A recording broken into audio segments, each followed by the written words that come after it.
Chegamos finalmente no 10º vídeo do nosso esquenta, gente, é suor. É muita ralação para conseguir gravar essa quantidade de conteúdos dentro de uma semana. Acho que foram mais de 12 horas de conteúdo para falar das principais tecnologias que nós vamos utilizar.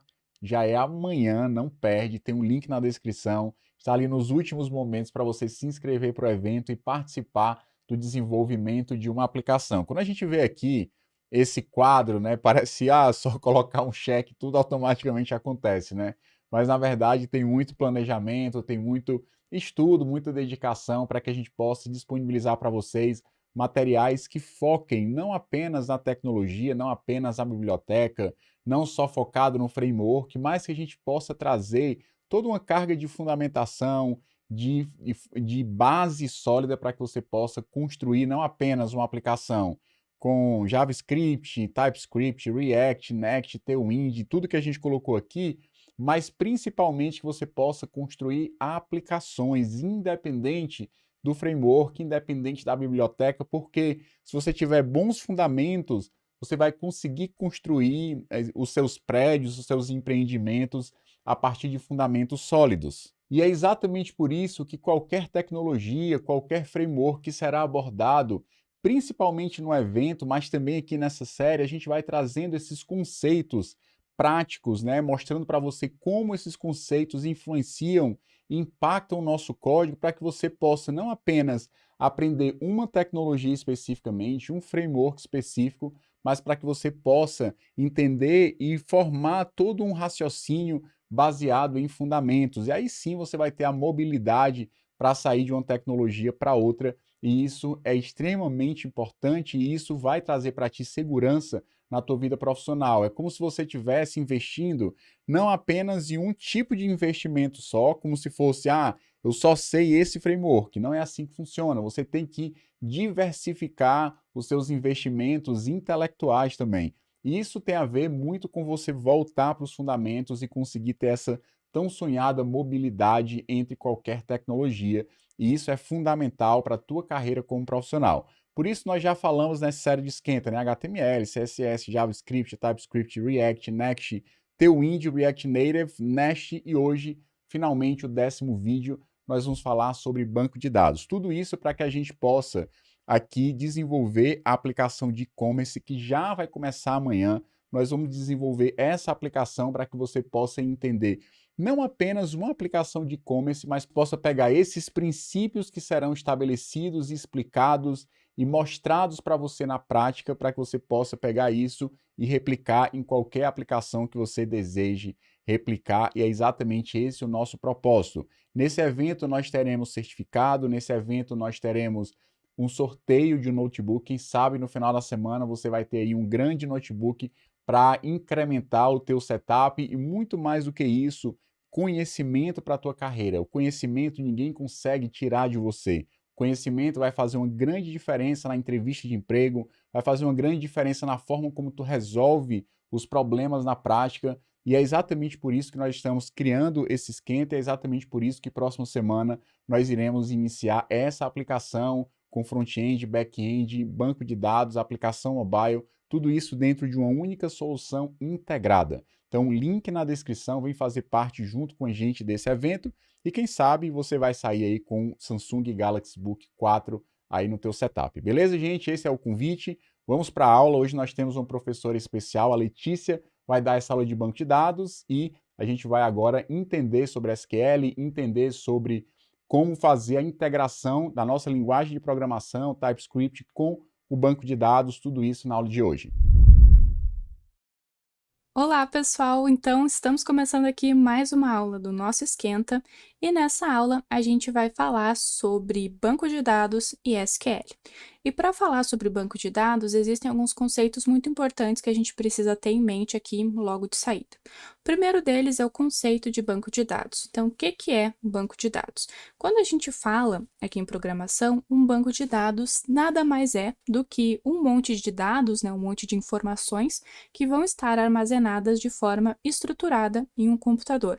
Pode ser o meu computador, pode ser o teu computador, pode ser algum servidor que está na nuvem, enfim, vão estar armazenados em algum lugar.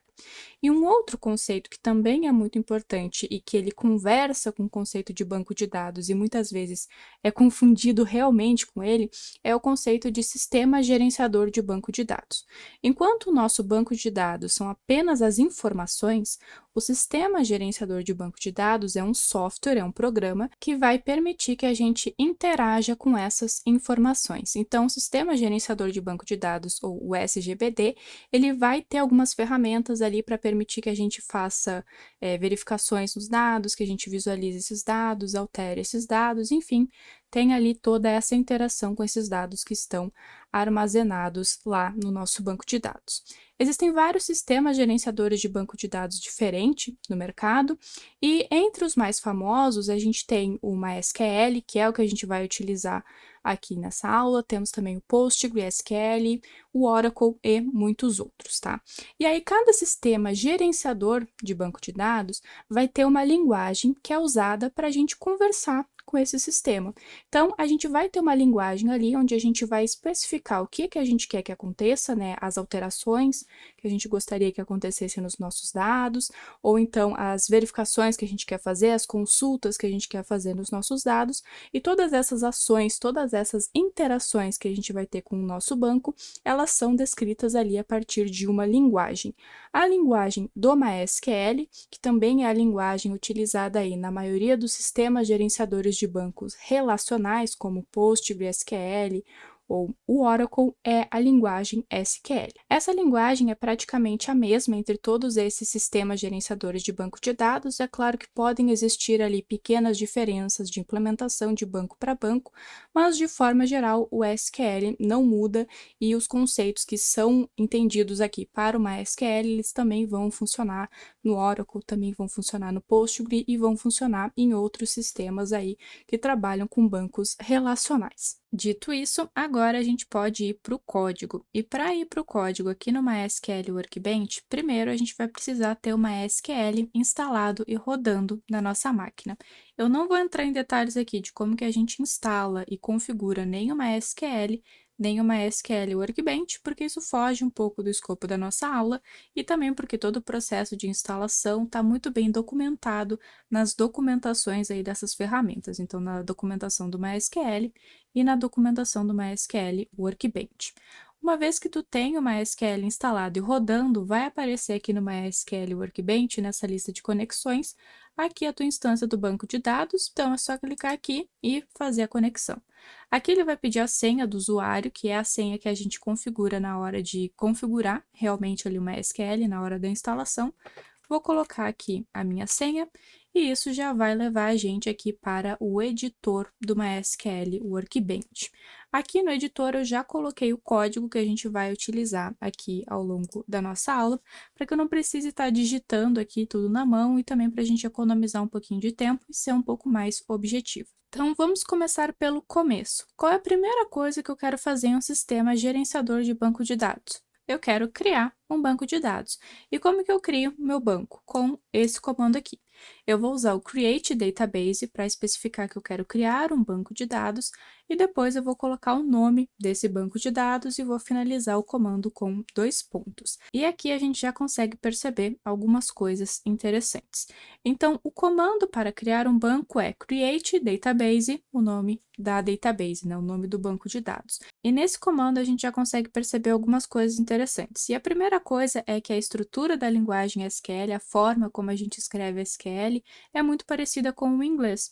Então, qual que é o comando para criar um banco? Create database, que se eu traduzir para o português é literalmente criar banco de dados. Então, o comando aqui, ele é muito similar ali ao que a gente tem na língua inglesa. Então, se tu tem facilidade com o inglês, já tem domínio com a língua, vai ser ainda mais fácil para te entender o SQL. Outra coisa que a gente consegue perceber aqui é que a gente tem uma parte do comando em letras maiúsculas e uma parte do comando em letras minúsculas. Por que isso? Convenção. a gente convenciona que todas as palavras-chave da linguagem SQL vão ser colocadas em caixa alta, ou seja, maiúsculas. E aquelas palavras que não são reservadas, são palavras que a gente está colocando, como o nome do banco de dados, por exemplo, vão estar em caixa baixa ou letra minúscula.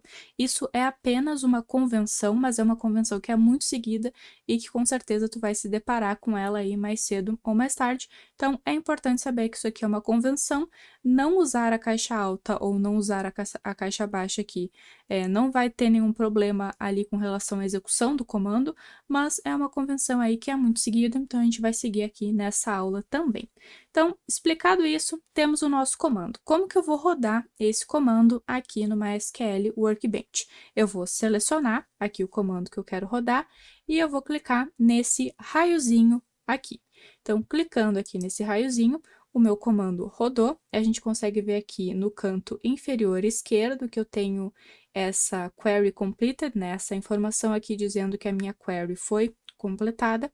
E depois de criar um banco de dados, o que eu quero fazer? Eu quero ver se o meu banco foi criado ou não, né? Eu quero ver os bancos que eu tenho aqui dentro do meu sistema gerenciador de banco de dados.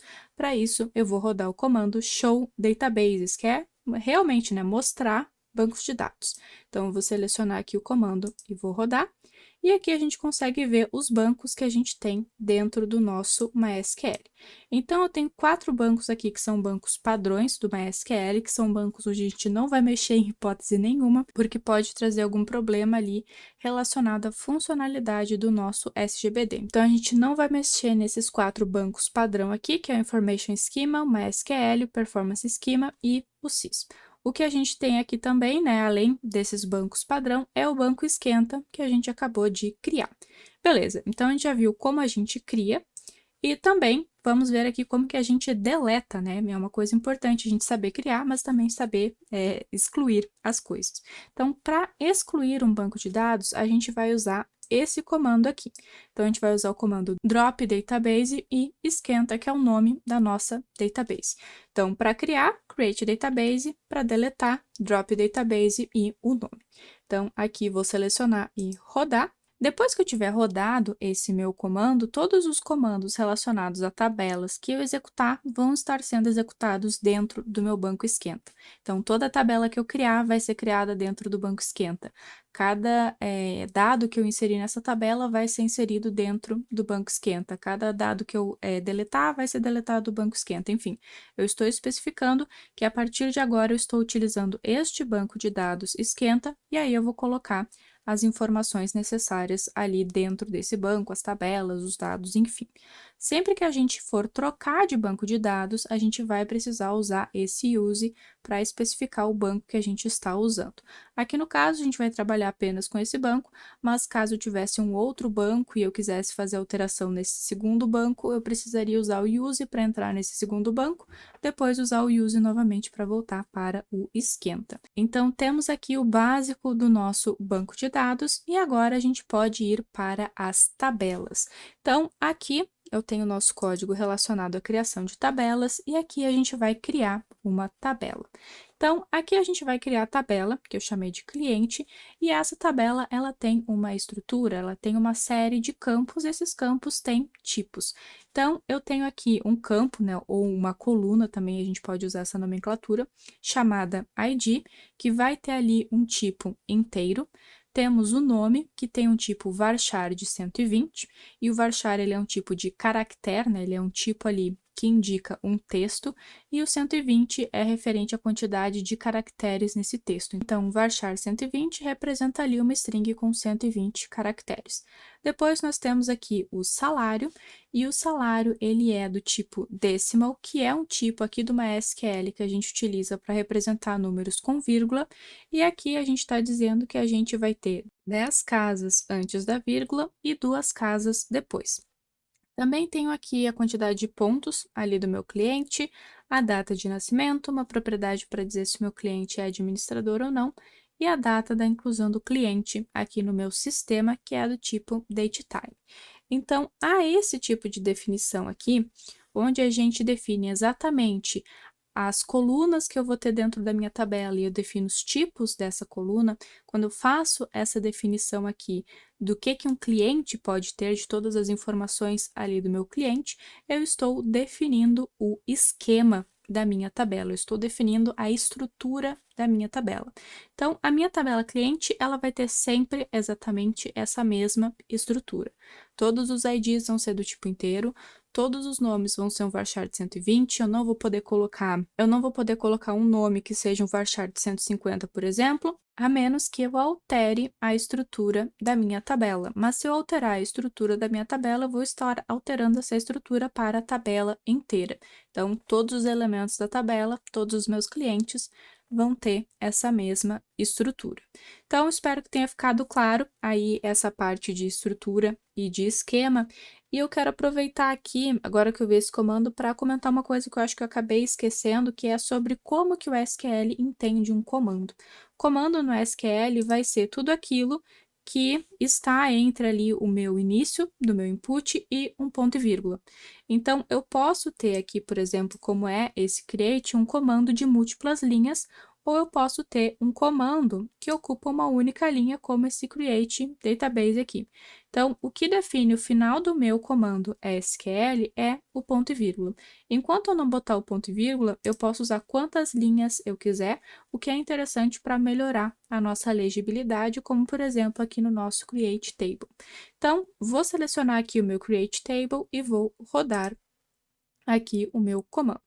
Beleza, temos aqui a nossa query completed, então o nosso comando executou corretamente. E depois de criar uma tabela, a gente pode verificar as tabelas que a gente tem no nosso banco. Lembrando que aqui eu estou usando o banco Esquenta, que eu acabei de criar ali anteriormente. Então, para a gente visualizar as tabelas, a gente vai usar o comando show tables. Então, vou aqui rodar esse comando e aqui a gente consegue ver todas as tabelas que a gente tem dentro do nosso banco, que no caso é só a tabela cliente. E aí, além de criar uma tabela, a gente precisa ver como que a gente deleta uma tabela. Então, como que eu excluo a tabela de uma forma bem similar à forma como eu excluo um banco de dados, usando o drop, agora table, ao invés de database, e o nome da minha tabela. Então, para deletar a minha tabela, drop, table, nome da tabela. Vou selecionar isso aqui, vou rodar, e vou rodar de novo o meu show tables aqui. E agora a gente tem nada aqui no nosso output, porque a gente excluiu a única tabela que a gente tinha. E aí eu quero comentar aqui com vocês uma coisa interessante aqui na criação de tabelas e também na exclusão de tabelas. Normalmente, quando a gente tem uma aplicação que utiliza banco de dados, a gente tem alguma automatização para gerar as nossas tabelas. E muitas vezes a gente vai precisar gerar uma tabela ou excluir alguma tabela ali na nossa automatização, e pode ser que a gente esteja tentando interagir com uma tabela que já existe no nosso banco, né? Que eu esteja tentando criar uma tabela que já existe ou excluir uma tabela que não existe. No caso de tentar criar uma tabela que já existe, eu vou receber um problema. Eu posso até aqui criar novamente a minha tabela. A primeira vez que eu rodar, ele vai criar a tabela, mas a segunda ele vai gerar um problema. Aqui no canto inferior, a gente consegue até ver que ele botou aqui um query interrupted, então ele teve uma consulta interrompida. Isso porque eu estou tentando criar uma tabela que já existe. Aqui o erro ele não é muito descritivo, mas se a gente estiver pelo terminal e tentar fazer isso pelo terminal, a gente vai ver uma mensagem um pouco mais descritiva ali, que vai ajudar a gente a entender que a gente está tentando criar uma tabela que já existe. Então, a gente acaba tendo esse erro, e uma forma interessante da gente lidar com isso é utilizando essa segunda forma aqui, que é o create table if not exists. Então, eu vou tentar criar a minha tabela se ela não existir. Se ela não existir, eu vou criar ela, senão eu não vou ter nenhum problema. Posso até aqui tentar fazer a execução desse create, então vou aqui rodar e eu consigo ver que a minha consulta está completa. Então, aqui a consulta está completa, mas a tabela já existia, então isso aqui simplesmente não foi executado. E assim como a gente tem o create table if not exists, a gente tem o drop table if exists. Então, eu vou apagar aqui a minha tabela cliente e eu vou tentar apagar ela de novo. Quando eu tentar apagar ela de novo, a gente vai ter novamente problema, né? Tenho aqui o query interrupted. Novamente, aqui o erro não é muito claro no MySQL, mas é porque eu estou tentando deletar uma tabela que não existe. Então, se eu usar o drop table if exists, aqui, né, tentar deletar a tabela apenas se ela existir, eu vou ter aqui a minha consulta completa. E aí é aquela coisa, ele vai deletar a tabela se a tabela existir, senão ele não vai fazer nada, não vai gerar nenhum problema, beleza? Então, espero que tenha ficado claro isso. E agora eu vou recriar aqui novamente a minha tabela cliente. E aí, eu espero que vocês tenham percebido que essa tabela cliente aqui de baixo, ela tem algumas diferenças aqui da minha tabela cliente aqui em cima. Então, aqui, inicialmente, quando a gente consegue ver as duas na mesma tela, a gente tem algumas diferenças aqui no nosso campo ID, por exemplo. Então, aqui eu tenho que o meu ID é um inteiro. Aqui eu tenho que o meu ID também é um inteiro, mas eu tenho várias outras coisas aqui do lado, né? Além de ser um inteiro, ele tem todas essas outras coisas aqui. O que que isso significa? Além do meu tipo aqui do meu campo, da minha coluna, eu posso passar algumas constraints ou restrições, se a gente trouxer para o português, para essas colunas. O que que são essas restrições? Elas são coisas que vão ser requeridas para que o meu elemento seja criado de forma correta. Então, aqui eu tenho, por exemplo, que o meu ID, né, o ID, ele vai precisar ser inteiro, mas ele não pode ser nulo, ou seja, ele precisa existir e ele precisa ser único. Então, se eu tentar inserir um ID que é nulo, por exemplo, um ID que não existe, ou tentar inserir aqui um ID que não é único, então vou tentar inserir dois IDs, por exemplo, a gente vai ter um problema e a gente não vai conseguir fazer essa inserção. Eu só vou conseguir adicionar aqui na minha tabela dados que obedeçam aí e que atendam essas restrições que eu estou colocando. Então, o meu ID, ele não pode ser nulo, o que significa que ele precisa ter um valor e ele precisa ser único. Quando defino aqui o campo apenas como sendo ID int, da forma como eu fiz aqui em cima, eu estou dizendo que esse ID, eventualmente, ele vai poder ser nulo, e ele não precisa ser único. Então, se eu quero que ele seja não nulo e que seja único, eu preciso especificar aqui essas constraints. Então, aqui, além do not null e do unique no ID, eu também coloquei um not null no nome. Então, o nome não pode ser nulo, tá? E aqui são duas restrições, tá? Só para deixar bem claro, o not null é uma coisa e o unique é outra coisa. Posso usar essas restrições juntas ou separadas.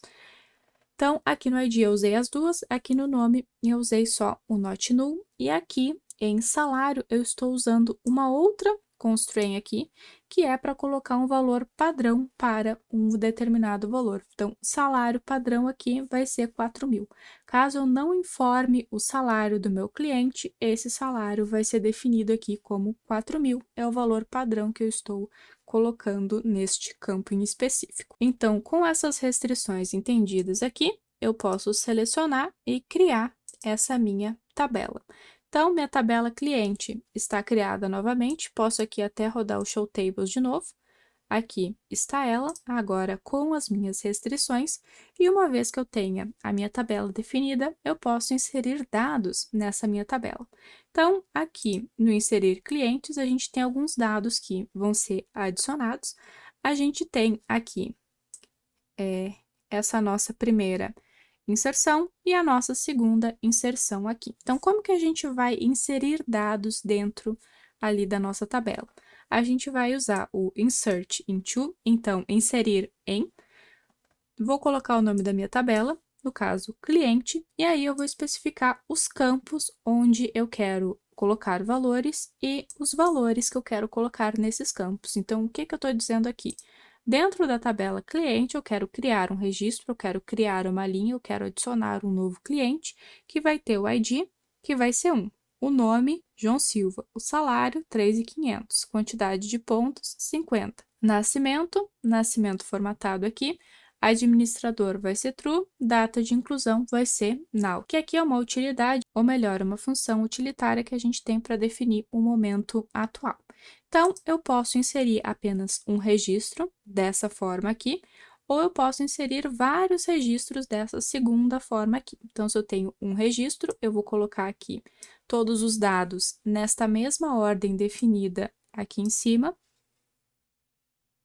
entre parênteses, e vou fechar o meu comando. Se eu quiser inserir mais de um dado de uma vez só, eu vou colocar aqui todos os dados entre parênteses, vou colocar uma vírgula, mais uma listinha de dados, uma vírgula, mais uma listinha de dados, e assim por diante, até eu achar que tá bom, já deu de inserção, e aí eu vou colocar o ponto e vírgula aqui para finalizar o meu comando. Então, vou fazer aqui, primeiramente, a minha inserção número 1 aqui, então vou selecionar e vou rodar.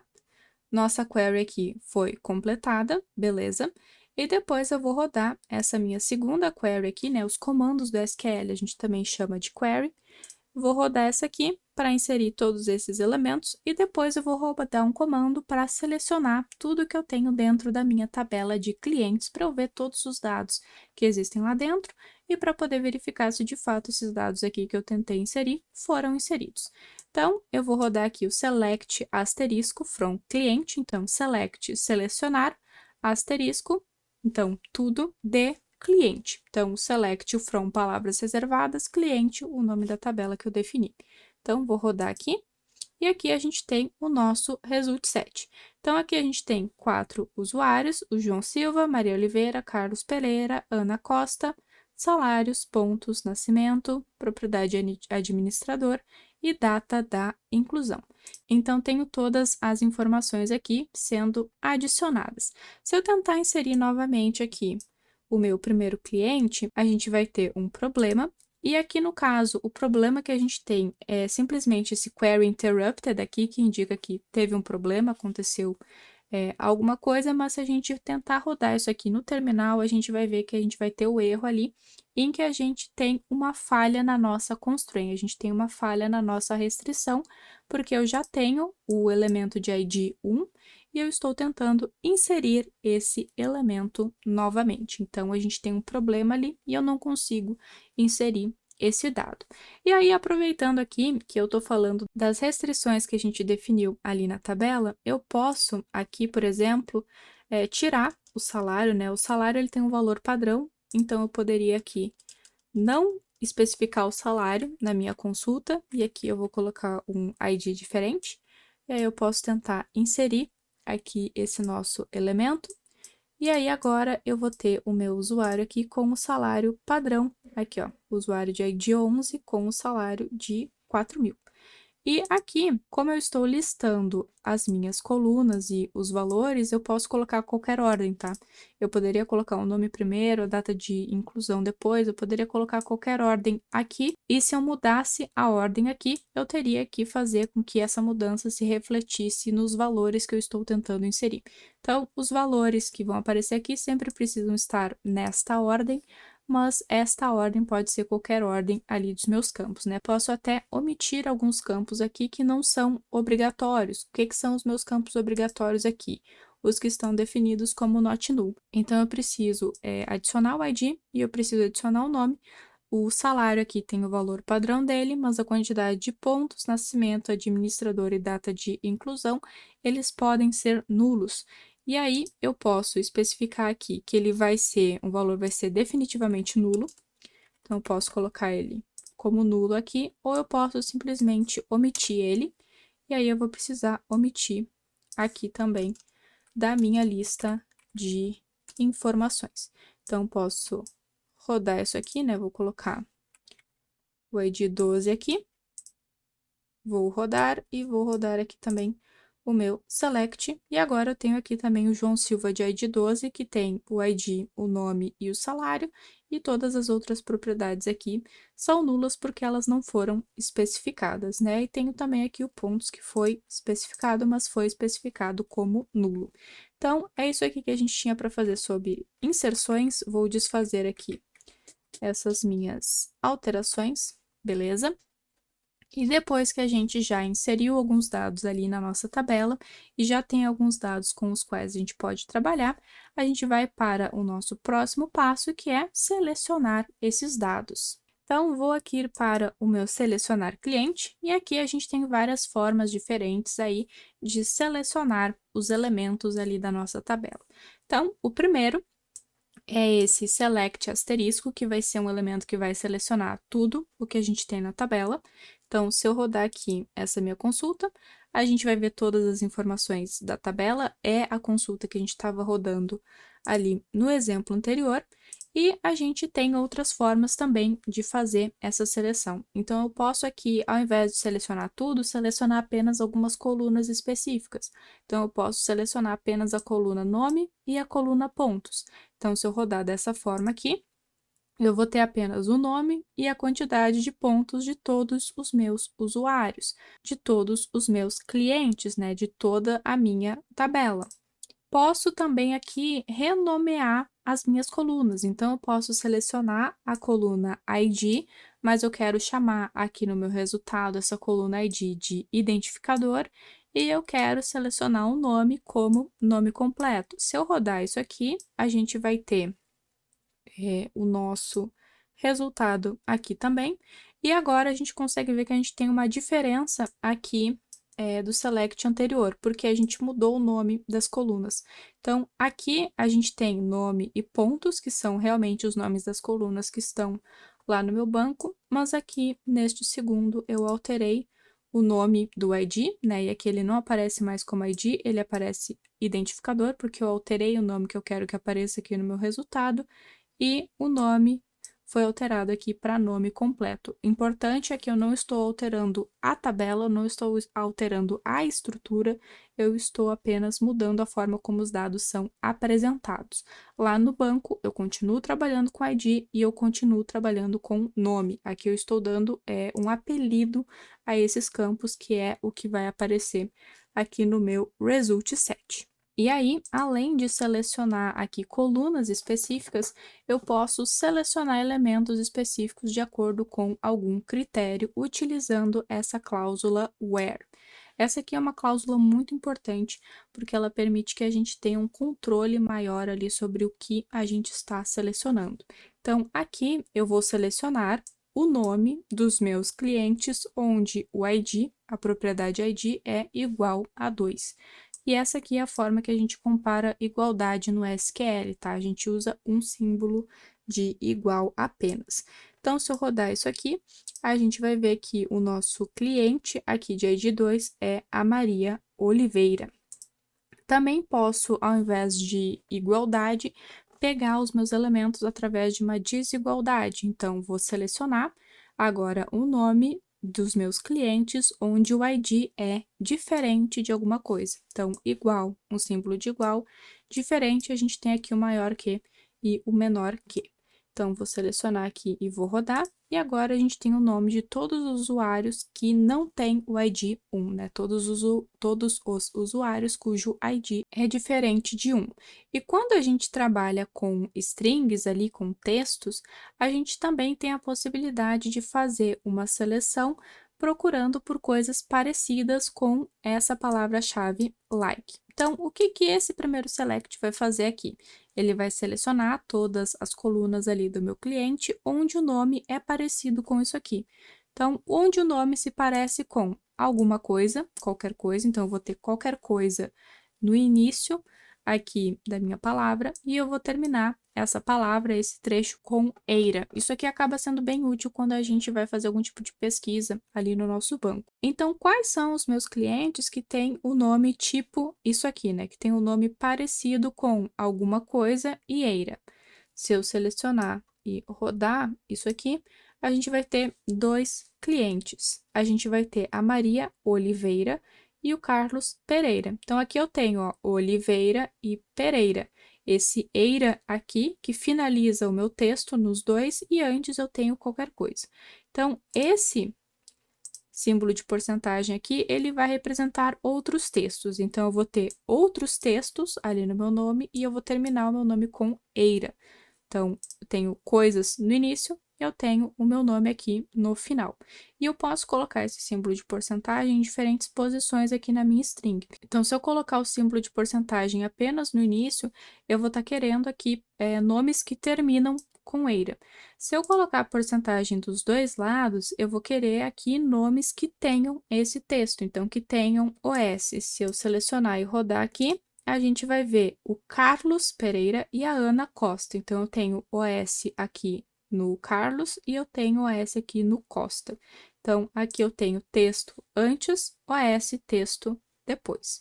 E aí, eu também posso colocar esse porcentagem no final. Então, tenho Jo porcentagem. Então, aqui eu vou selecionar todos os usuários que começam com Jo e depois tem alguma coisa. E aí, aqui a gente tem os nossos 3 João Silva que a gente acabou adicionando ali, né? O primeiro João Silva e aqui os João Silvas que a gente adicionou ali testando as restrições. Então, esse é o funcionamento do like. Ele vai servir para a gente fazer pesquisas ali em determinados campos e obter campos que possuam uma substring ali que a gente quer pesquisar.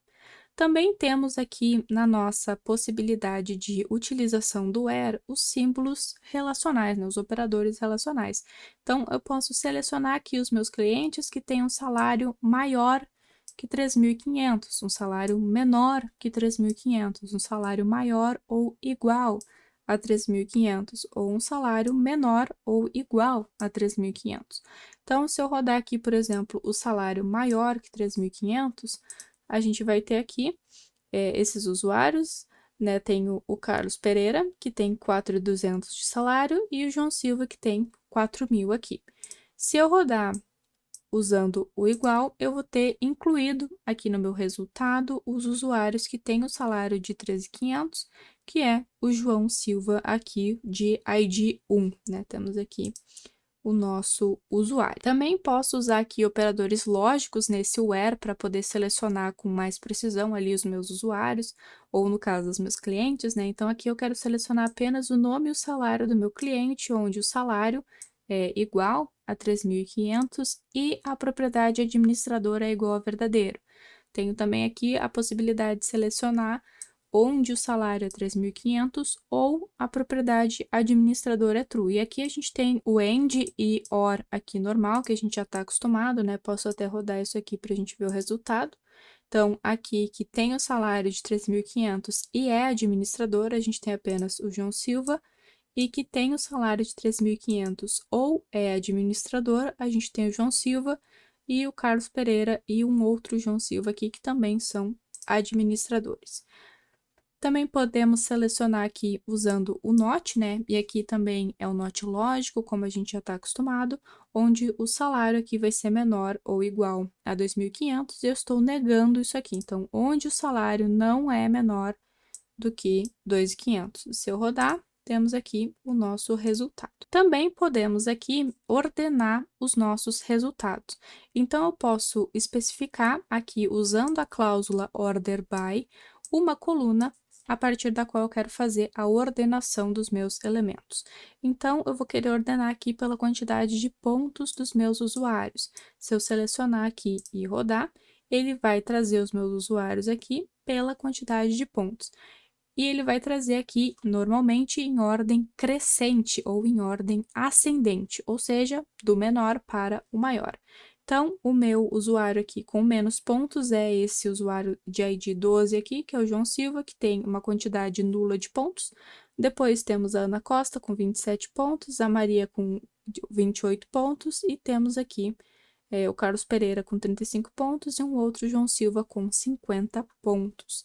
Se eu mudar aqui a minha coluna para fazer a ordenação, por exemplo, pelo nome, a gente vai ver que a ordem vai ser diferente, porque eu vou estar ordenando pelo nome. Então, vou simplesmente aqui rodar, e aqui a gente tem agora a ordenação pelo nome. Então, aqui temos a Ana, o Carlos, os nossos Joões e a Maria aqui no final.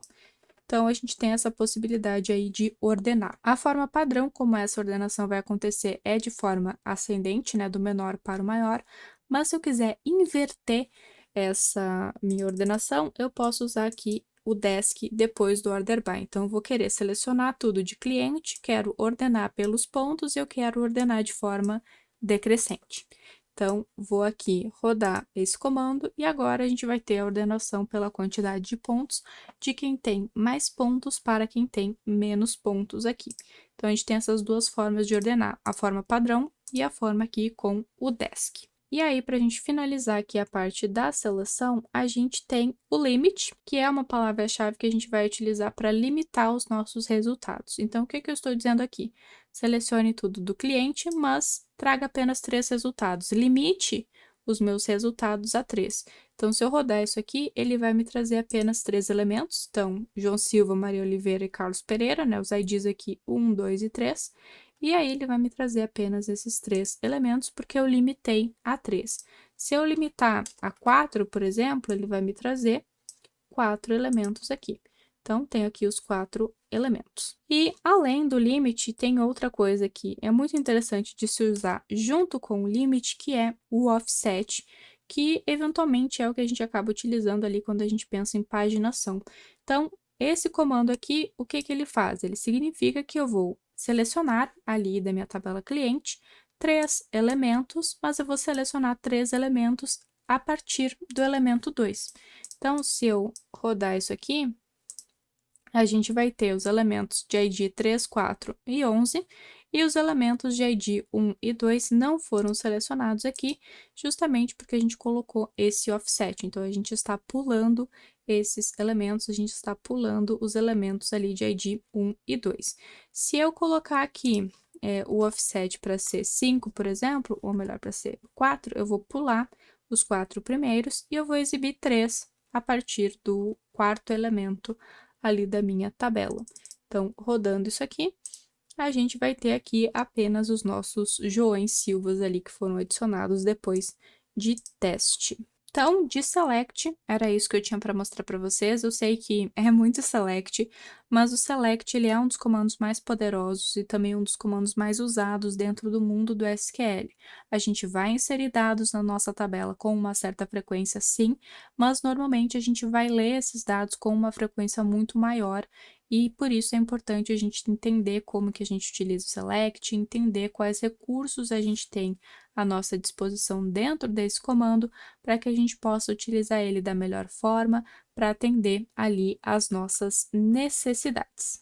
Então, depois de selecionar, a gente pode ir para o nosso próximo tópico aqui, que é referente a atualizar os nossos dados, então atualizar os dados do nosso cliente. Então, como que a gente vai fazer a atualização aqui dos dados?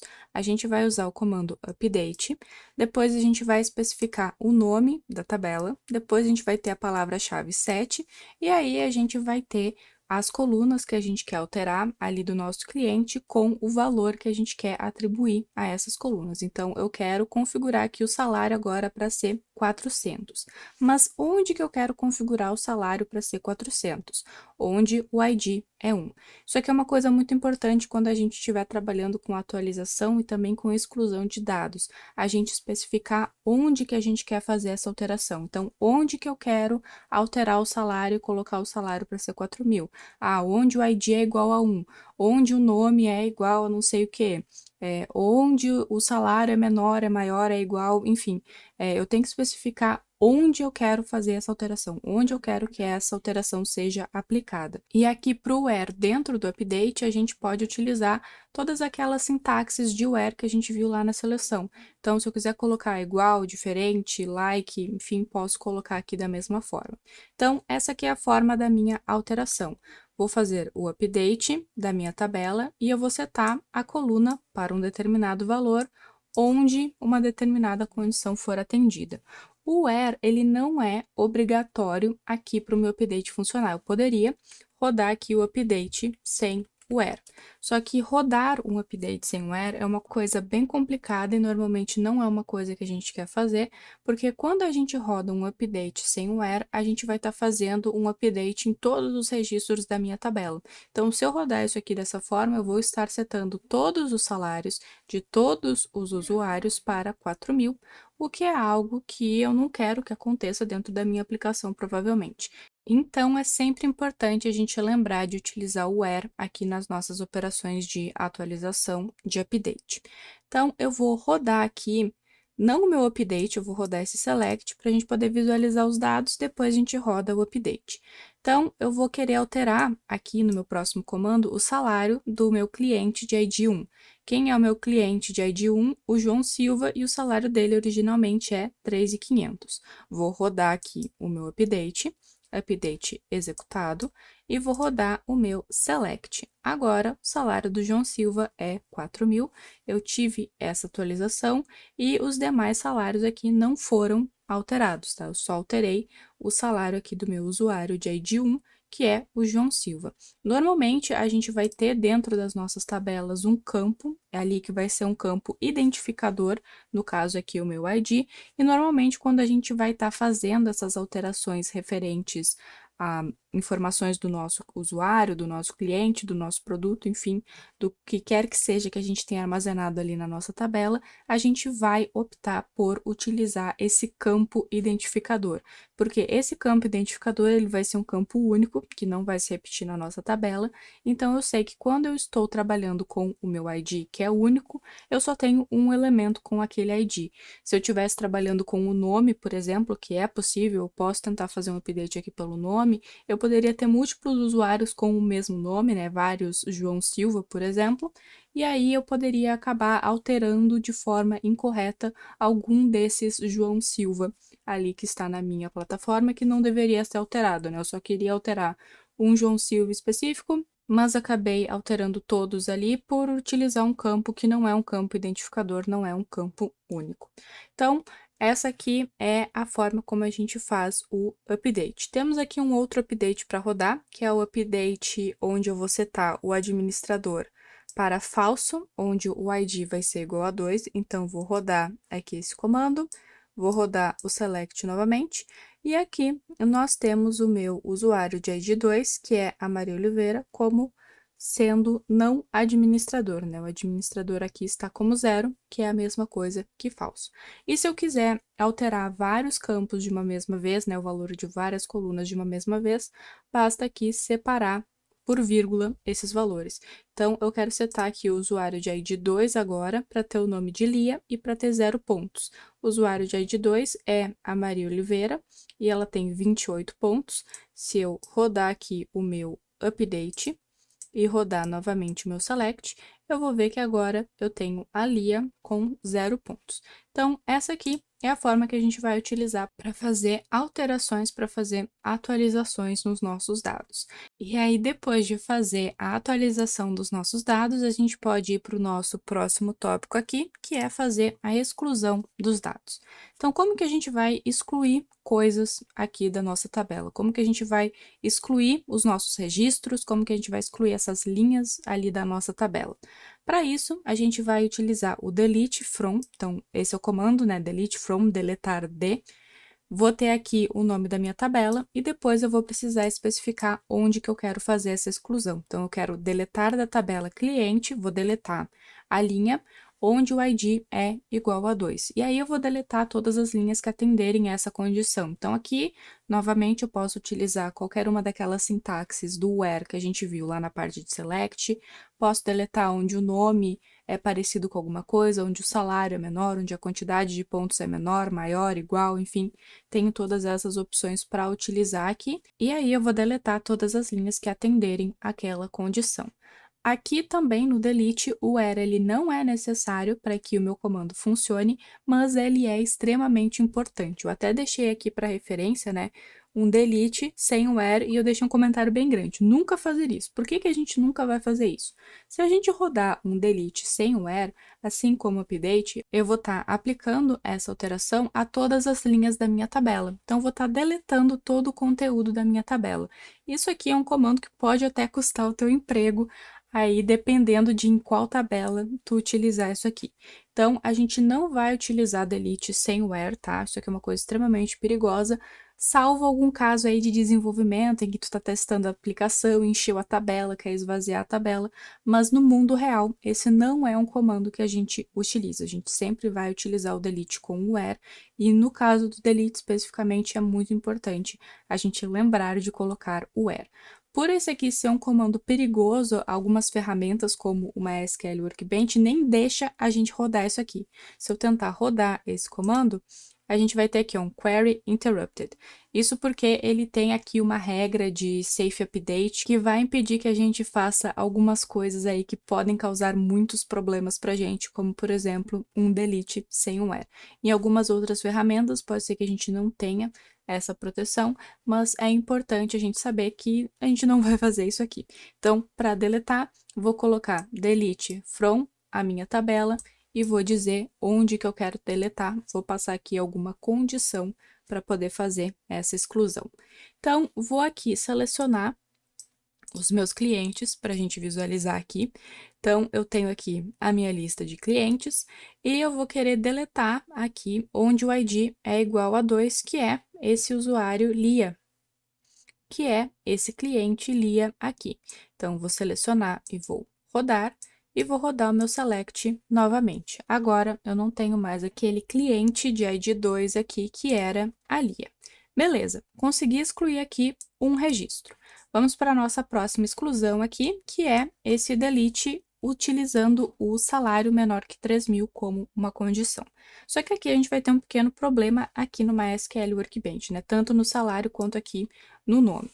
Quando a gente está tentando fazer uma exclusão em um campo que a gente não definiu no nosso esquema como sendo único, sempre existe a possibilidade da gente deletar mais do que um elemento. Então, pode ser que eu quisesse deletar apenas um usuário ali que tem um salário menor que 3.000, mas eu tinha 5 usuários ali que atendem essa condição na minha tabela que eu não sabia, e aí eu deletei 4 usuários aí que eu não deveria ter deletado. Então, a gente sempre tem esse risco quando a gente está trabalhando aqui no delete com uma coluna que não é única. Quando a coluna é única, eu tenho certeza de que eu estou trabalhando apenas com um elemento que atende aquela condição, então eu vou deletar especificamente aquele, mas quando eu estou trabalhando aí com colunas que não são únicas, sempre tem esse risco. O MySQL Workbench, ele não permite aqui, por padrão, que eu faça esse tipo de alteração, que eu faça esse tipo de manipulação aqui de excluir esses dados.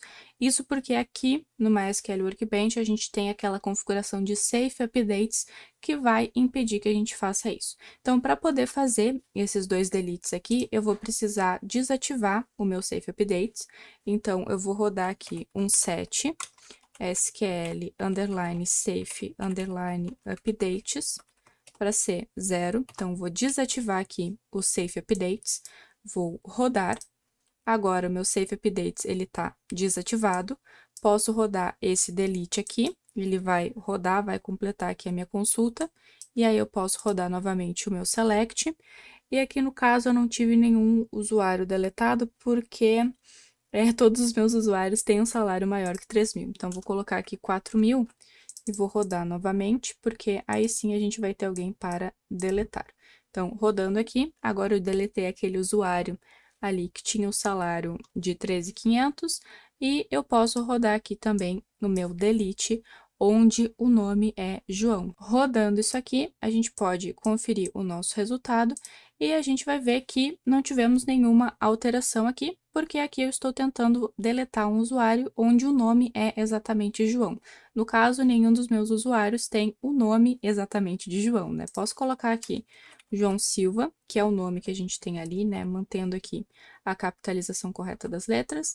E aí, eu vou rodar isso aqui novamente e agora sim a gente vai deletar todos os Joões Silvas que a gente tinha ali e ficamos apenas com o Carlos Pereira aqui no nosso banco.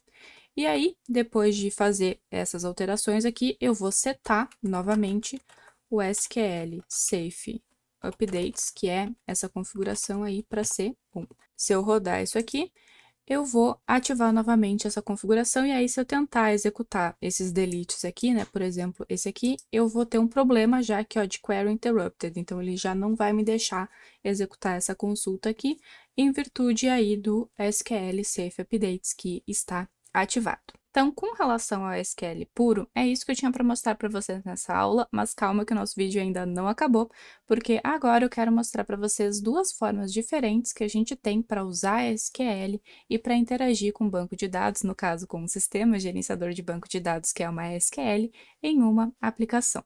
Então, eu criei duas versões aqui de uma aplicação bem simples e o código dessas duas versões, utilizando essas duas formas diferentes de interagir com o MySQL, já está no repositório também. Então, se tu quiser, pode ir lá, baixar essas duas versões e entender como cada uma delas funciona, porque aqui eu só vou comentar um pouco mais por cima como que essas ferramentas funcionam e como que a gente utiliza elas para interagir com o nosso banco. A primeira forma que a gente vai ver aqui de interagir com o MySQL é através de um Query Builder, que é o Kinex.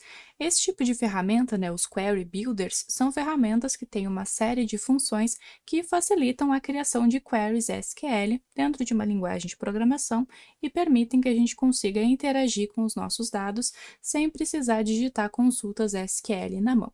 Então, o trabalho de um Query Builder aqui, ele é realmente criar a nossa query, né? Ele vai ter ali funções e vai ter sintaxes que vão nos ajudar a construir uma query para que a gente não precise digitar tudo isso aqui na mão dentro da nossa aplicação, por exemplo.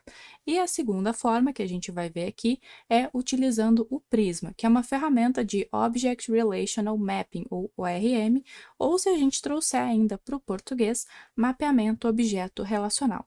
Esse tipo de ferramenta permite uma aproximação maior entre bancos de dados relacionais, como o MySQL, e a programação orientada a objetos.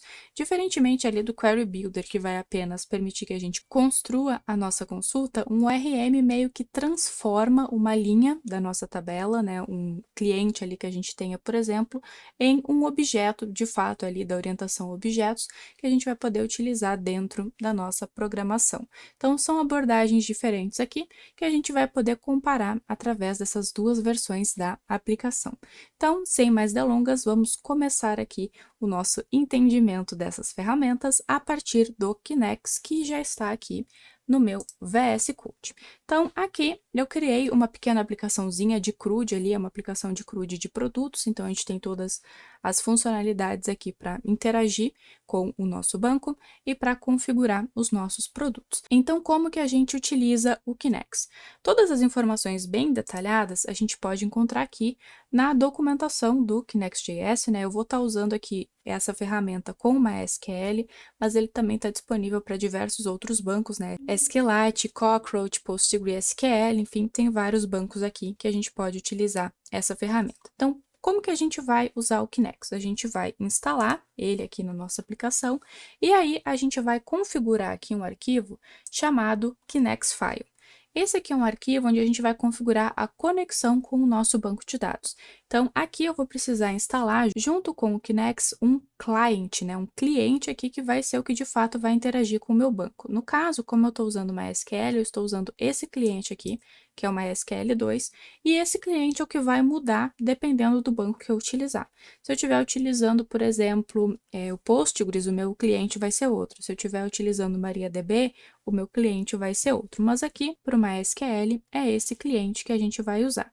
E aí, depois de configurar aqui o cliente, a gente vai precisar definir a conexão também, e a conexão também vai mudar de banco para banco, mas todo esse processo está documentado lá na documentação da ferramenta. Então, aqui eu vou precisar especificar como que eu conecto com o meu banco, então qual é o database que eu estou trabalhando, que é o nosso banco esquenta, qual é o usuário que eu vou usar para me conectar nesse banco e qual é a senha desse usuário. E aí, depois de fazer essa configuração, aqui a gente vai precisar inicializar aqui o Kinex, utilizando esse Kinex File. Então, aqui eu importei o Kinex, importei meu arquivo de configuração, que é o Kinex File, e aí eu tenho esse DB aqui, né, essa variável que eu posso utilizar para interagir com o meu banco. Então, o processo de configuração aqui é muito simples, muito tranquilo. Eu quero colocar essa aplicação para rodar para poder explicar melhor para vocês aqui o que a gente tem nessa aplicação, mas antes disso eu preciso configurar o meu banco. Então, aqui eu especifiquei a minha conexão, como que eu vou conectar com o meu banco, mas eu quero que quando eu conecte com o meu banco tenha uma configuração inicial. Então, eu quero que o meu banco tenha uma tabela e eu quero que essa tabela já tenha alguns dados. E para isso a gente vai utilizar um conceito aqui do Kinect, que são as migrations. As migrations ou migrações, dependendo aí se tu prefere utilizar a nomenclatura em inglês ou português, permitem que a gente defina conjuntos de mudanças no esquema das nossas tabelas para que a gente possa ir atualizando o nosso banco conforme a nossa aplicação vai crescendo. A gente tem aqui dentro do Kinect uma ferramenta de CLI para criar essas migrations e aqui eu criei uma. Então, eu tenho essa migração aqui que vai configurar o estado inicial do meu banco. E como que eu vou configurar esse estado? Eu vou executar essa função up aqui e aí eu vou executar todo o código que eu tenho aqui. Então, aqui eu vou querer criar uma tabela, que eu vou chamar de produto, e aí eu vou querer criar essa tabela com alguns campos. E aqui eu tenho a descrição dos meus campos. Então, eu vou criar um campo que vai ser do tipo increments. Esse aqui é um tipo que eu acabei não abordando ali na parte do SQL básico, mas é um tipo numérico que vai ser incrementado automaticamente. Então, eu coloquei aqui o ID para ser do tipo increments, porque dessa forma, o meu ID vai ser sempre um número que vai estar sendo auto-incrementado. Então, eu não vou precisar manualmente digitar que o ID vai ser 1, que o ID vai ser 2, que o ID vai ser 3. O próprio SQL aqui vai resolver isso para mim. Isso aqui é uma coisa que está disponível lá no SQL, tá? Não é nada novo do Kinect. Aqui no Kinect a gente tem simplesmente algumas funções utilitárias para utilizar os recursos que a gente já tem à nossa disposição no SQL. Então, aqui eu vou criar um campo ID que vai ser do tipo increments, aqui eu tenho as minhas constraints, né? Vai ser um campo único, não nulo. Vou ter um campo string que vai ser nome, que não vai ser nulo. E vou ter um campo decimal que eu vou chamar de preço, vai ter aqui 10 casas antes da vírgula, 2 depois, e vai ser um valor que não vai ser nulo e vai ter um valor padrão de 10. Vou criar essa tabela aqui usando o Kinect e vou aqui inserir alguns dados nessa tabela. Então, vou inserir aqui esses produtos com esses nomes e esses preços, e aí para rodar isso aqui, eu vou abrir o meu terminal e eu vou usar o comando npx Kinect migrate latest. Isso vai executar essa minha migração. Rodei aqui, agora eu já tenho essa tabela no meu banco com esses dados. Inclusive, eu posso voltar aqui no meu MySQL Workbench e verificar isso, né? Posso rodar aqui esse show tables que eu tenho aqui. Como eu estou usando o banco esquenta, né? Ele vai mostrar todas as tabelas do banco esquenta. E aqui eu tenho agora a minha tabela produto, aqui criada. Tenho o meu Kinect Migration e o Kinect Migrations underline log, né? Que são duas tabelas que o Kinect cria ali automaticamente, que a gente não vai mexer nessas tabelas, mas eu tenho aqui a minha tabela produto. Com essa configuração, eu posso colocar a minha aplicaçãozinha para rodar aqui. Então, npm start. E aqui eu iniciei a minha aplicação. Estou usando aqui para essa aplicação um pacote chamado Terminal Kit, que eu não vou entrar em muitos detalhes aqui, porque foge aqui do escopo da nossa aula, mas é uma ferramenta aí que permite que a gente faça essa interfacezinha no terminal. Então, aqui no terminal eu tenho as minhas operações, né, de adicionar produto, atualizar um produto, buscar todos os produtos, buscar um produto por ID e excluir um produto por ID. Então, eu posso aqui buscar todos os produtos, por exemplo, e ele vai me trazer todos os produtos que eu tenho lá no meu banco. Então, eu tenho aqui, vou até colocar isso aqui em tela cheia, tenho aqui o meu primeiro produto, que é o mouse, tenho o teclado, o headset, tenho a webcam. E como que eu faço essa operação? Como que eu busco todos? Eu tenho aqui essa pasta Queries, onde eu tenho as minhas operações. Então, aqui dentro da pasta Queries, eu defini direitinho todas as minhas consultas. Para buscar todos os meus produtos, eu tenho aqui esse buscar todos. Como que eu vou buscar todos? Como que eu faço o meu select aqui sem o where dentro aqui do conceito do Kinect? Eu vou precisar aqui utilizar o DB, e esse DB que eu vou receber em todas essas funções aqui na minha pasta Queries, é o DB que eu criei aqui no meu index. Então, é esse Kinect configurado com o Kinect File. Então, a partir dessa variável, eu vou aqui no meu buscar todos os produtos, chamar o método select, e aí neste método select eu vou passar os campos que eu quero selecionar. Se eu quiser todos, eu posso passar o asterisco. Se eu quiser apenas alguns, eu posso passar apenas alguns aqui. E eu vou selecionar aqui a minha tabela utilizando o from. Então, a sintaxe aqui é mais ou menos a sintaxe que a gente tem lá no SQL, né? Selecionar, o que eu quero selecionar, from e de onde eu quero selecionar essas informações. Deixei aqui para referência um exemplo com a seleção específica do nome do preço, né, desses campos aqui explícitos, para a gente visualizar aqui também a forma como a gente faria essa seleção. Então, essa aqui é a forma que a gente tem para buscar todos os produtos. Qual é a outra operação que a gente tem aqui? A gente tem, por exemplo, o buscar produto por ID. Então, eu quero pegar aqui apenas o produto que tem um ID igual a alguma coisa. Então, ele vai aqui perguntar qual é o ID que eu quero buscar, vou querer buscar o produto de ID 1, por exemplo, e ele vai me trazer o produto. Como que é essa operação de buscar por ID, de buscar um elemento? Eu tenho aqui, nesse buscar produto por ID, essa informação. Então, eu vou usar ali o meu banco, vou colocar o nome do banco aqui também, né? Tem essa outra opção aqui de fazer select. Dentro do Kinext, a gente tem algumas sintaxes diferentes para fazer a seleção, né? Tem essa sintaxe aqui, essa aqui também é outra sintaxe, né? Eu passar o DB e eu passar diretamente o nome da tabela, e aí depois passar aqui o meu select, né, especificando os campos que eu quero trazer. Aqui eu resolvi colocar todos os campos explicitamente, mas poderia ter colocado o asterisco também. Depois eu vou utilizar aqui o where, então vou utilizar aqui o where para especificar algumas condições que eu quero que existam no meu resultado. No caso, aqui eu estou querendo que o campo ID tenha o valor de ID, que é o ID que eu recebi aqui. Então, eu quero que no meu resultado exista um campo ID que tenha este valor aqui do meu ID. E como é ID, ID, eu posso colocar apenas ID aqui. Então, esse aqui é o meu select, né? Um select com where para trazer apenas o produto que tem aquele ID específico. E isso aqui vai me trazer uma lista de resultados, né? Vai me trazer vários resultados. E aí eu uso o método first, que esse aqui é específico do Kinext, para pegar apenas o primeiro elemento que é trazido no meu resultado. Então, aqui o Kinext me retornaria um array com todos os produtos que atendem essa restrição, mas eu sei que eu só vou ter um, então eu já uso o first aqui para extrair este um elemento. Então, esse aqui é o nosso buscar produto por ID, né? Uma consulta ali com o where. O que mais nós temos aqui?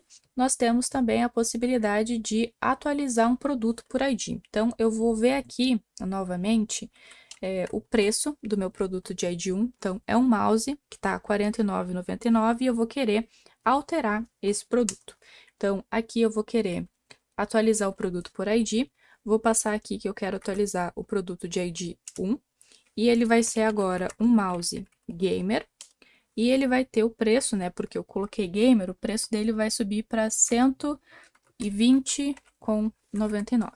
Então, vou dar um enter aqui, produto atualizado. E agora, se eu buscar novamente ali pelo meu produto de ID 1, agora eu tenho o mouse gamer, né? Posso até aqui buscar todos os produtos e a gente vai ver que ele foi de fato atualizado aqui. Como que eu faço essa atualização? Para fazer a atualização aqui, eu vou precisar conectar ali no meu banco de dados, vou utilizar o where para especificar onde eu quero fazer essa atualização. Então, aqui a gente consegue ver que a gente tem um paralelo bem interessante lá com o SQL puro, né?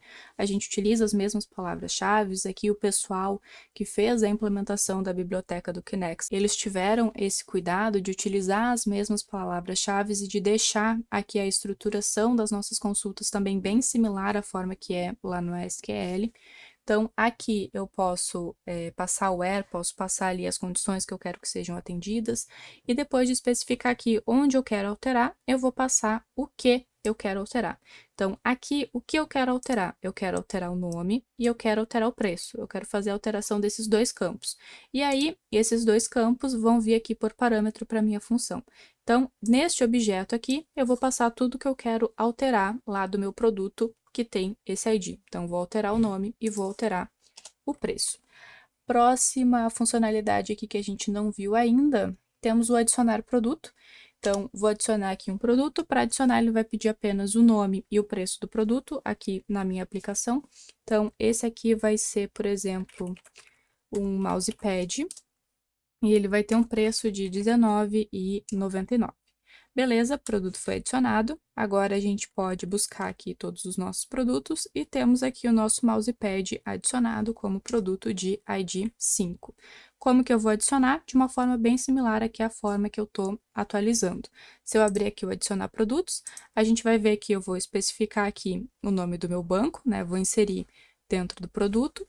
Vou usar aqui o método insert para inserir os meus dados ali, de uma forma bem similar à forma como eu faço o meu update. Então, se eu olhar aqui o meu adicionar produto, eu vou ver que aqui eu tenho a chamada ali ao meu banco, né? Estou usando aqui o banco produto e eu chamo o método insert. Então, eu simplesmente vou inserir as informações aqui dentro desse banco e aqui eu vou passar um objeto com as informações.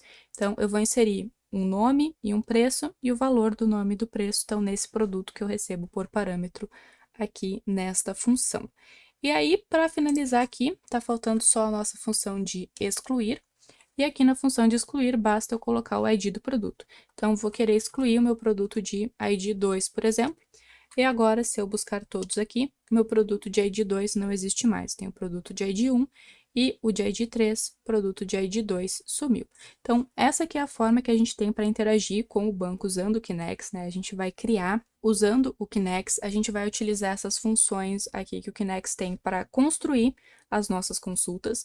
Aqui o que eu faço é a estruturação da minha consulta, né? Eu descrevo a minha consulta, mas ao invés de utilizar o SQL puro, eu utilizo o Kinex, o que permite aqui que a gente tenha essas consultas de uma forma um pouco mais interessante e também de uma forma um pouco mais dinâmica da gente utilizar, né? Aqui no Insert, por exemplo, eu posso utilizar objetos JavaScript para poder fazer a inserção dos meus dados. Eu não preciso estar usando uma template string gigantesca aqui e ficar fazendo interpolações nessa template string para colocar os meus dados. Não, aqui eu uso objetos do JavaScript e eu tenho toda essa inserção feita de uma forma muito mais amigável aqui dentro do JavaScript, né? Fica muito mais tranquilo da gente fazer essas interações.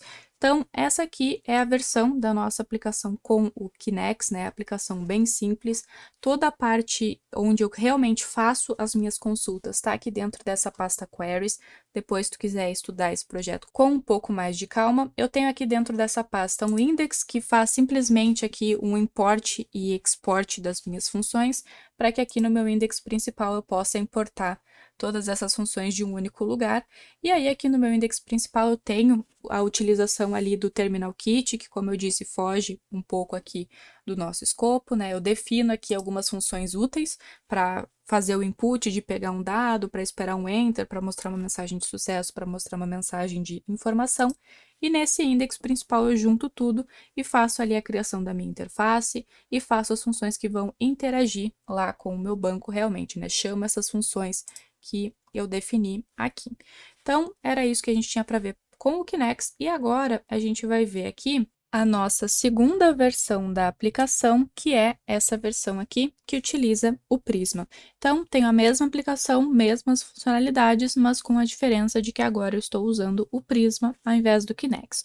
E o Prisma, ele tem um processo de configuração aqui levemente mais complexo do que o processo ali de configuração do Kinex, porque a gente precisa iniciar o Prisma aqui depois de ele estar instalado na nossa aplicação com o npx prisma init, e eu preciso especificar aqui o meu data source provider, que vai ser uma SQL.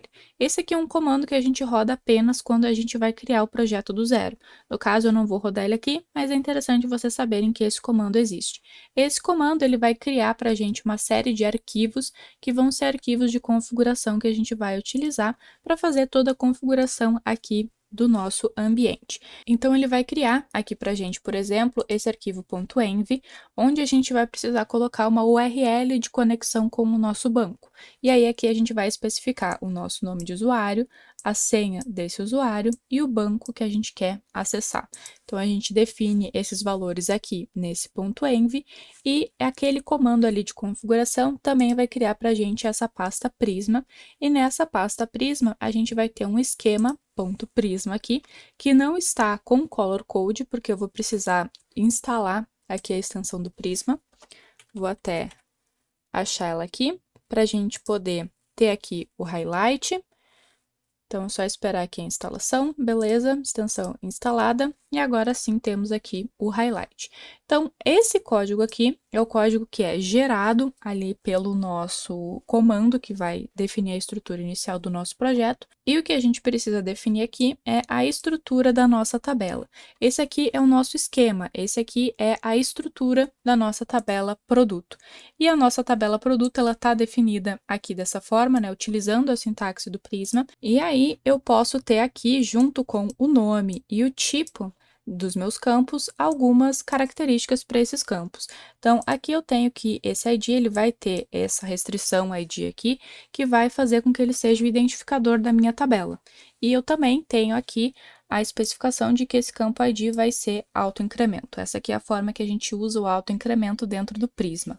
Também aqui eu tenho a definição do meu nome e do meu preço com os tipos aqui do Prisma, que vão ser traduzidos depois para tipos do SQL, e aqui o meu nome e o preço já tem a constraint not null, porque quando a gente usa o Prisma, essa constraint é aplicada automaticamente. Então, aqui eu vou precisar explicitar quando eu não quiser que o meu campo tenha essa restrição. Se eu quero que ele tenha restrição, a restrição já está aqui. Beleza, essa aqui então é a definição da minha tabela, definição do meu esquema. Uma vez definido, eu posso criar aqui a minha tabela, posso criar o meu esquema, mas para poder criar esse esquema, eu vou precisar deletar o esquema ali anterior.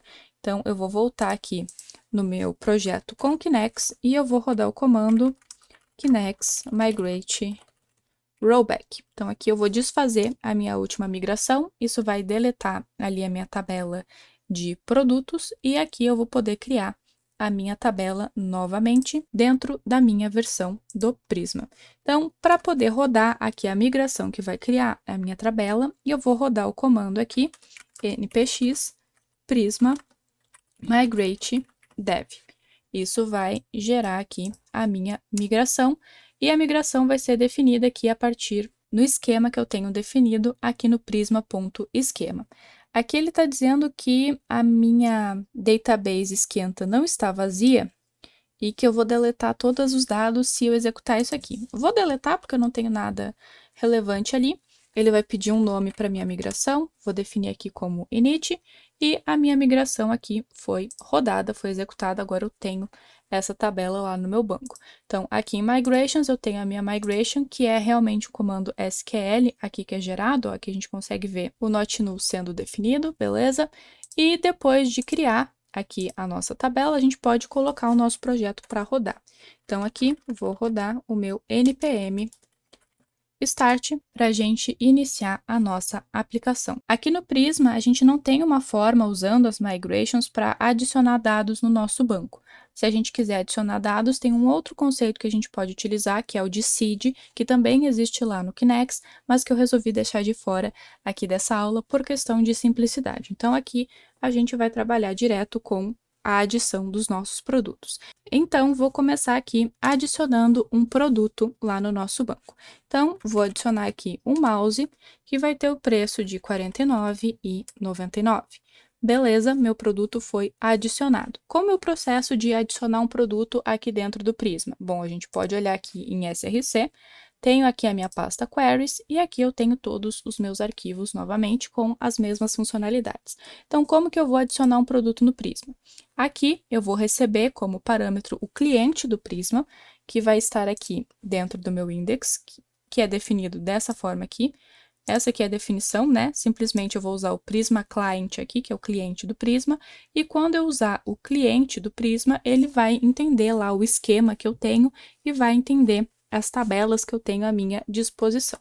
Então, eu vou gerar esse Prisma Client e a partir desse Prisma Client que eu vou passar para as minhas funções é que eu vou acessar toda a lógica ali. Então, para adicionar um produto, eu vou acessar esse Prisma Client, e aí eu sei que dentro desse Prisma Client eu tenho a minha tabela produto, então eu já posso aqui especificar que eu vou acessar essa tabela direto a partir do cliente, e aí para criar um dado eu vou usar aqui o método create. E aí no método create eu vou precisar passar um objeto e dentro desse objeto eu vou ter uma chave data que vai ter de fato os dados aqui que eu quero inserir. Então eu quero inserir aqui o nome e o preço que eu vou extrair do meu produto.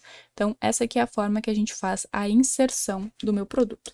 Depois de inserir, eu posso buscar o produto por ID, por exemplo. Então eu vou querer aqui o meu produto de ID 1. Aqui está ele, né? O meu mouse de R$ 49,99. Como que eu busco por ID utilizando o Prisma? Vamos ver aqui, buscar produto por ID. Eu vou aqui, novamente, receber o cliente do Prisma como parâmetro, vou especificar que eu quero acessar aqui a minha tabela produto e vou aqui usar o método find unique. Esse método aqui vai ser utilizado para encontrar um único elemento. Então, produto por ID, eu vou ter apenas um produto com cada ID, então faz sentido eu usar aqui o find unique. E aqui dentro eu vou passar um objeto, onde eu vou ter o where, e aqui no meu where eu vou ter as condições ali que precisam ser atendidas na minha busca. Então, eu quero encontrar um elemento que tenha o ID com o mesmo valor do ID que eu recebi aqui. Então, dessa forma aqui, eu vou receber como resultado um produto e eu vou apenas retornar esse produto para que ele seja impresso lá pelo meu terminal. Então, uma vez que a gente tenha visto aqui o nosso produto, eu vou alterar o meu produto. Então, vou atualizar aqui o produto de ID 1. O novo nome vai ser Mouse Gamer e o preço do produto vai ser R$ 149,99. Beleza, produto atualizado. Como é a atualização do produto? Ela é bem similar, novamente, à forma de adicionar dados ao produto. Eu vou aqui acessar de novo a minha tabela, vou usar o método update e vou passar um objeto. Aqui dentro do Prisma, a gente sempre vai passar objetos e dentro desses objetos a gente vai estruturando a nossa consulta. A forma aqui da leitura, ela pode não ser tão simples igual é no Kinex, mas com o tempo, conforme a gente pega aqui prática com Prisma, é super tranquilo da gente entender. Então, aqui eu estou passando um where, então a condição onde eu quero fazer essa alteração. Quero fazer essa alteração no elemento que tenha o mesmo ID que é passado aqui para cima. E aqui em data eu tenho os dados que eu quero inserir no meu banco. Então, o nome e o preço que eu recebi aqui da minha interface. Posso depois verificar aqui para ver que o meu produto de fato foi alterado, beleza. Posso também buscar todos os produtos aqui. Então, todos os produtos eu tenho apenas o meu mouse gamer, né? E como que eu busco todos os produtos? Eu vou usar aqui find many, que é um método de buscar o vários. Então, aqui ele vai buscar vários elementos e vai me trazer todos esses elementos, que são os elementos que estão aqui, né? No caso, apenas o meu mouse gamer. Eu acabei de perceber aqui que eu não deixei como referência como que a gente selecionaria apenas campos específicos ali do nosso produto. Então, eu vou copiar isso aqui e vou deixar aqui para referência rapidinho. Então, aqui a gente precisaria passar um objeto, e nesse objeto eu teria uma chave select, e nessa chave eu teria outro objeto onde eu vou especificar quais campos eu quero trazer. Então, eu quero trazer apenas o nome. Vou colocar o nome e vou colocar true para trazer o nome. Quero trazer apenas o preço. Vou colocar o preço e vou colocar true para trazer o preço aqui. Então, eu vou deixar isso aqui comentado só para a gente ter de referência. Vocês vão ter isso aqui lá no código final. Então, se quiserem estudar por aqui, tem essa opção também. Então, além de buscar, o que está faltando aqui a gente testar? Está faltando a exclusão. Então, vou excluir aqui o meu produto de ID 1. E como que é a minha exclusão? A minha exclusão aqui é bem tranquila, né? Vou chamar novamente aqui o Prisma, que é o meu cliente, vou ter o produto e vou chamar aqui o método delete e eu vou especificar aqui o where, né? Onde que eu quero deletar, que é uma coisa muito importante da gente definir. Então, eu quero deletar onde o ID é o valor do ID que eu recebi ali. Então, agora eu posso buscar todos os produtos e aqui a gente não tem nenhum produto, né? Não temos nada aqui na nossa aplicação, não temos nada no nosso banco. Então, com isso, a gente pode fechar aqui o nosso terminal e a gente pode finalizar essa aula. Então, vou devolver aqui para o Léo. Gente, muito obrigado por ter chegado até o final do nosso Esquenta. Se você está vendo esse vídeo na data do lançamento ou na semana que esse vídeo foi lançado, que ele foi lançado no domingo, está rolando a semana que nós estamos desenvolvendo uma aplicação de e-commerce. O link está na descrição, não perde essa oportunidade, vai ser muito, muito massa ter você junto com a gente no evento, desenvolvendo e compartilhando conhecimento relevante para a tua carreira profissional. Então, um grande abraço, deixa o like, compartilha, só peço no final do vídeo, mas se você chegou até aqui, deixa o like, compartilha o vídeo e comenta aquilo que você quer encontrar no nosso canal do YouTube para que a gente possa te servir da melhor forma possível. Então, um grande abraço e até o nosso próximo encontro.